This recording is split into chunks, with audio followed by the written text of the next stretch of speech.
Adrian ലൂണയുടെ season long injury update കേട്ടതിന് ശേഷം ഞാൻ വെറുതെ കേരള ബ്ലാസ്റ്റേഴ്സിന്റെ നെക്സ്റ്റ് ഫിക്സ്ചേഴ്സ് ഒക്കെ ഒന്ന് നോക്കിയിട്ടുണ്ടായിരുന്നു. Honestly didn't expect this. Okay, ഈ ഒരു റിസൾട്ട് അല്ല ഞാൻ എക്സ്പെക്ട് ചെയ്തിട്ടുണ്ടായിരുന്നത്. But we beat Mumbai City 2-0 clean sheet. ഇന്നലെ ATK മോഹൻകുമാർ സൂപ്പർ ജയൻസിനെയും 1-0 with clean sheet. I don't know how but we did it man. സംഭവം എന്താണെന്നറിയോ, നമ്മുടെ ഫുൾ സ്ട്രെങ്ത് സ്ക്വാഡുള്ള സമയത്ത് പോലും മുംബൈനെയും മോഹൻകുമാറിനൊക്കെ തോൽപ്പിക്കാൻ നമ്മൾ കഷ്ടപ്പെടലുണ്ട്. എന്നിട്ടാണ് നമ്മൾ ജയത്തോടൊപ്പം ക്ലീൻ ഷീറ്റ് നേടിയിട്ടുള്ളത്. It's crazy. എന്തായാലും ആദ്യം തന്നെ കുഡോസ് ടു ഇവാൻ, ആളുടെ പിറകിലുള്ള സപ്പോർട്ടിംഗ് സ്റ്റാഫ് ആൻഡ് ബാക്കിയുള്ള എല്ലാ പ്ലേയേഴ്സിനും കുഡോസ് മാൻ. കാരണം ഇത് last match of the year, super കപ്പിന് മുന്നേയുള്ള ഫൈനൽ മാച്ച്. അങ്ങനെ കേരള ബ്ലാസ്റ്റേഴ്സിനെ സംബന്ധിച്ചും ഫാൻസിനെ സംബന്ധിച്ചും എക്സ്പെക്ടേഷൻ കുറേ ഉണ്ടായിരുന്നു. മുംബൈനെ 2-0 തോൽപ്പിച്ച് ആ ഒരു ഫുൾ ഫോമിൽ വരികയാണ്. ഒരു ജയത്ത് കുറഞ്ഞതൊന്നും സത്യം പറഞ്ഞാൽ ആരും എക്സ്പെക്ട് ചെയ്തിട്ടില്ല. And they delivered. ഇതൊരു പെർഫെക്റ്റ് പെർഫോമൻസ് ഒന്നും ആയിരുന്നില്ല, പക്ഷേ ഈ ഒരു 2023 വളരെ സ്ട്രോങ് ആയിട്ട് തന്നെ എൻഡ് ചെയ്യാൻ നമ്മളെ കൊണ്ട് സാധിച്ചിട്ടുണ്ട്. ഓൾസോ ഈ ഒരു വർഷം നിങ്ങൾ തന്ന എല്ലാ സപ്പോർട്ടിനും ഒരുപാട് നന്ദിയുണ്ട്. ആൻഡ് ഈ ഒരു വർഷം നമുക്കും സ്ട്രോങ് ആയിട്ട് തന്നെ എൻഡ് ചെയ്യാം. Please subscribe. യാ പ്ലീസ് മാൻ.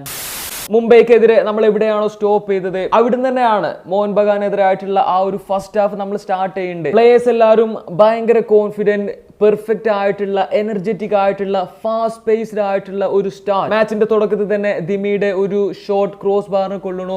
അതിനുശേഷം രാഹുൽ, ഐമൻ ലിങ്കപ്പ് ചെയ്തിട്ട് ഓൾമോസ്റ്റ് നമ്മൾ സ്കോർ ചെയ്തു. ഒരു കിഡിലൻ ടീം ഗോൾ. ആൻഡ് 9ാം മിനിറ്റിലെ ദേമന്താഗോസിന്റെ ഒരു ഇൻഡിവിജ്വൽ ബ്രില്യൻസ്.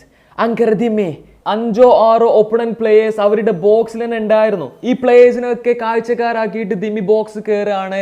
ദെൻ ബാങ്, ആ ഒരു left foot, so powerful, so precise, just looking like a bang.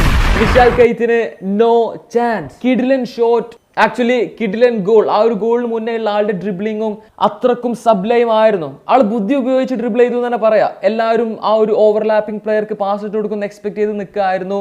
But Dimi did his own thing. Individual ആയിട്ട് ആകെ തോന്നിയ പോലെയാണ് ചെയ്ത്. And it worked. Basically first half Kerala Blasters എങ്ങനെ കളിക്കുന്നതാണോ നമ്മൾ എക്സ്പെക്ട് ചെയ്തത് അതേപോലെ തന്നെ നമ്മൾ കളിച്ചു. നമ്മൾ മാച്ച് മൊത്തത്തിൽ തന്നെ കൺട്രോൾ ചെയ്തു എന്ന് മാത്രമല്ല, മോഹൻ ബഗാനെ 0 ചാൻസസ്, അവർക്കൊന്നും ചെയ്യാൻ കഴിയണില്ല. ഫസ്റ്റ് ഹാഫിലെ ഐമൻ ആൻഡ് അസ്ഹർ ഇവരുടെ പെർഫോമൻസ് എടുത്ത് തന്നെ പറയണം. കാരണം അത് എടുത്ത് നിൽക്കുന്നതായിരുന്നു. രണ്ടുപേരും പെർഫെക്റ്റ് ആയിട്ട് തന്നെ കളിച്ചു. എസ്പെഷ്യലി ഐമന്റെ കോൺഫിഡൻസ് ഒക്കെ അപാരമായിരുന്നു. ഓക്കെ, സെക്കൻഡ് ഹാഫ് ഇവിടെ സംഭവിച്ച കാര്യങ്ങളെ പറ്റിയിട്ടായിരിക്കും ഇവാൻ വുക്കമനോവിച്ച് ആളുടെ നെക്സ്റ്റ് സെഷനിൽ ടീമിന് പറഞ്ഞു കൊടുക്കുക. കാരണം സെക്കൻഡ് ഹാഫ് വാസ് പെയിൻ.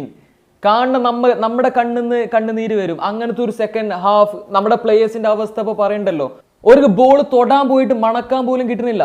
അങ്ങനത്തെ ഒരു സിറ്റുവേഷൻ. ഫസ്റ്റ് ഹാഫിൽ നമ്മൾ എങ്ങനെയാണോ കളിച്ച് അതിന്റെ ഡയറക്റ്റ് ഓപ്പോസിറ്റ്.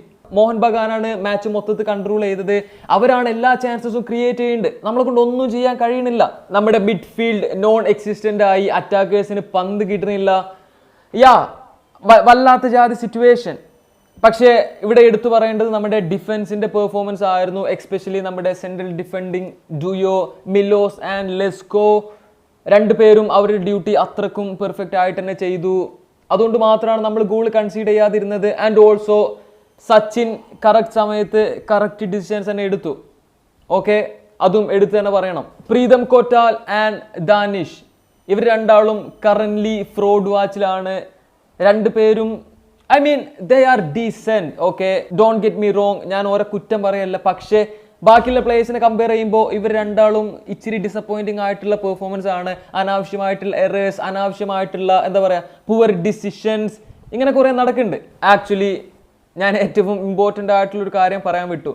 സെക്കൻഡ് ഹാഫിനെ ഇത്രക്കും മോശമാക്കിയ ഒരു കാര്യം, അല്ലെങ്കിൽ സെക്കൻഡ് ഹാഫിന്റെ കാര്യത്തിൽ ഞാൻ ഇത്രക്കും ഡിസപ്പോയിന്റഡ് ആയിട്ടുള്ള ഒരു കാര്യം, ഐഷോ മിസ്സാക്കിയ ആ ചാൻസ്. ബ്രോ 1-on-1 ആൾക്ക് ഗോൾ അടിക്കാൻ ഇതിനെക്കാട്ടും നല്ലൊരു ചാൻസ് ഇനി കിട്ടൂല.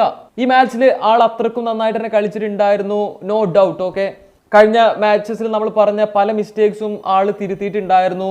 ബെറ്റർ റൺസ്, ആൾ ഇച്ചിരി കൂടെ കോൺഫിഡന്റ് ആയിട്ട് കളിച്ചു. എല്ലാം കൊണ്ടും ഭയങ്കരമായിട്ട് ആൾ ഇമ്പ്രൂവ് ചെയ്തിട്ടുണ്ടായിരുന്നു. അതിന് ഈ ഒരു മാച്ചിനെ പെർഫെക്റ്റ് ആക്കാനുള്ള ചാൻസ് ആണ് ആ ഒരു goal. And he missed that chance man. അതുപോലെ ദൈസുക്കെ ഇറങ്ങിയിട്ട് ആൾക്കും ഒരു കിഡിലൻ ചാൻസ് കിട്ടി. ആളും മിസ്സാക്കി എന്നല്ല, സ്കോർ ചെയ്തില്ല, അത്രേ പറയാൻ പറ്റുള്ളൂ. എന്തായാലും ഈ ഒരു റിസൾട്ടിൽ നമ്മളെല്ലാവരും ഹാപ്പിയാണ്. ആൻഡ് ഒരു കൺക്ലൂഷൻ ആയിട്ട് നോ ലൂണ നോ പാർട്ടി എന്നുള്ള സിറ്റുവേഷന് പകരം ലൂണയുടെ അഭാവത്തിൽ ആള് ചെയ്തുകൊണ്ടിരുന്ന പല റോൾസും പല കാര്യങ്ങളും ഓരോരോ പ്ലേയേഴ്സായി ഇങ്ങനെ ഏറ്റെടുത്തിട്ടുണ്ട്.